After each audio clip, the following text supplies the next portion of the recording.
اعوذ باللہ من الشیطان الرجیم بسم اللہ الرحمن الرحیم۔ آج سورہ بقرہ کے پہلے رکوع کا تیسرا درس ہے۔ الف لام میم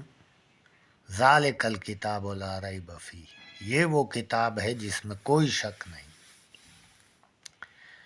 یہ پچھلے کتابوں کی طرح نہیں، آسمانی کتابوں کی طرح کہ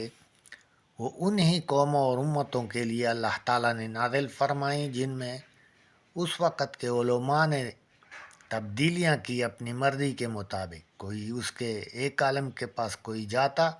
تو ایک فتویٰ دیتا، دوسرے کے پاس جاتا تو اس سے برخلاف کوئی اور فتویٰ دیتا۔ لوگ بدظن ہو گئے تھے اور وہ ایک مستحکم شریعت کی احکامات کی تلاش میں تھے، تو اللہ تعالیٰ نے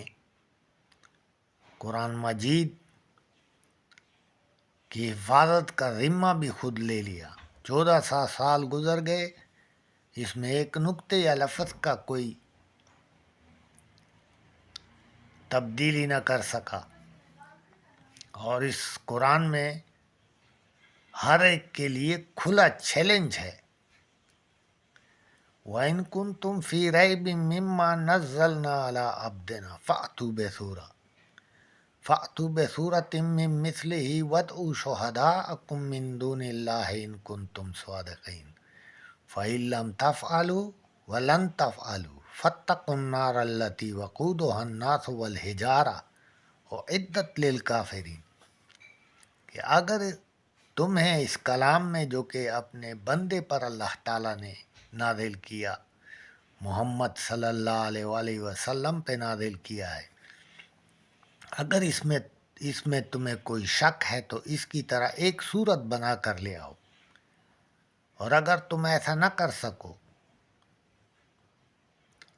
اور تم ہرگز ایسا نہیں کر سکو گے حتیٰ کہ تم اپنے مدد کے لیے اللہ تعالیٰ کو چھوڑ کر کسی کو بھی اپنے ساتھ مدد کے لیے ملا لو، پھر بھی تم نہیں کر سکو گے، اس کی طرح ایک صورت نہیں لا سکو گے۔ تو پھر اگر تم ایسا نہ کر سکو اور تم ایسا ہرگز ہی نہ کر سکو گے تو ڈرو اس آگ سے جس کا ایندھن انسان اور پتھر ہوں گے، جو کافروں کے لیے تیار کی گئی ہے۔ اسی طرح سورہ الملک میں اللہ تعالیٰ نے فرمایا کہ اللہ تعالیٰ نے اس کلام کی اس آسمانوں میں بھی حفاظت کی ہے۔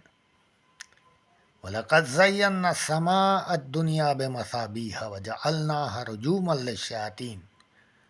رُجُومًا لِلشَّيَاطِينِ وَأَعْتَدْنَا لَهُمْ عَذَابَ السَّعِيرِ،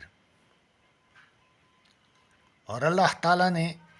قریب والے آسمانوں کو ستاروں سے ٹمٹماتے ہوئے، جگمگاتے ہوئے ستاروں سے مزین کیا ہوا ہے، اور اس میں وہی کا کچھ حصہ اچک لینے والے جو جن بیٹھا کرتے تھے نچلے آسمان کے قریب، وہ اگر وہی سے کچھ حصہ اچک لینے کی کوشش کرے تو اس کے لیے میزائل رکھے ہوئے ہیں آسمانوں میں اللہ تعالیٰ نے، جو اس کو ختم کر دیتے ہیں، اس کا پیچھا کر کے اس کو ختم کر دیتے ہیں۔ اس طرح آسمانوں میں اللہ تعالیٰ نے اس کلام کی حفاظت کی ہے، تو اس میں شک کرنے کی کوئی گنجائش نہیں ہے۔ لا ریب فیہ ھدی للمتقین، ہدایت اللہ تعالیٰ کا وہ سیدھا راستہ ہے، صراط مستقیم، جو کہ انسان کے لیے اللہ تعالیٰ نے پسند کیا، اور اللہ تعالیٰ کو معلوم ہے کہ کون سا راستہ انسان کے لیے فائدہ مند ہے۔ کوئی شخص جو اس صراط مستقیم سے کسی دوسرے شیطانی راستے پر نکلتا ہے، اس لیے کہ شیطان ہر وقت اس کی گھات میں ہے، اور ایسے وسوسے ڈالتا ہے کہ انسان کو یقین ہو جاتا ہے کہ یہ تو حق ہے، حالانکہ وہ باطل ہوتا ہے، حق نہیں ہوتا۔ تو انسان کو چوکنا رہنا چاہیے۔ یہ سب سبق اس پہلے رکوع میں ہے۔ ہم نے تو کوئی ایسا شخص نہیں دیکھا جو غلط راستے پر جا رہا ہو، گناہ کے راستے پر، صراط مستقیم سے کسی دوسرے راستے پر، اور اس کا انجام بہتر ہوا۔ چور، چوری کرنے والا، جھوٹ بولنے والا، کی کوئی عزت نہیں ہوتی معاشرے میں۔ شراب پینے والا، بدکاری کرنے والا ادھیڑ عمر میں یا آخری عمر میں مہلک بیماریوں کا شکار ہو جاتا ہے، عبرتناک موت ہوتی ہے اس کو۔ قتل کرنے والا شخص تو اپنے اندر ہر وقت مرتا رہتا ہے کہ کیوں اس نے ناحق کسی کا قتل کیا، کیا حق تھا اس کو کہ کسی کی زندگی اس سے چھین لے۔ تو سب گناہ جو ہیں اس کا راستہ جو ہے وہ عبرتناک سزا ہوتی ہے۔ اسی طرح اگر کامیابی چاہتا ہے، اس قرآن سے ہدایت لینا چاہتا ہے، تو نماز قائم کرے اور نیکیاں بٹورے، لوگوں کے ساتھ اچھائیاں کرے،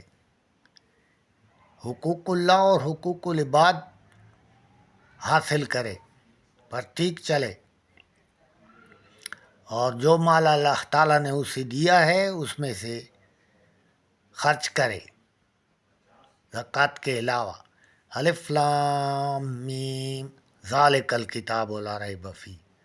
ھدی للمتقین الذین یؤمنون بالغیب ویقیمون الصلاۃ ومما رزقناہم ینفقون والذین یؤمنون بما انزل الیک وما انزل من قبلک وبالآخرۃ ھم یوقنون۔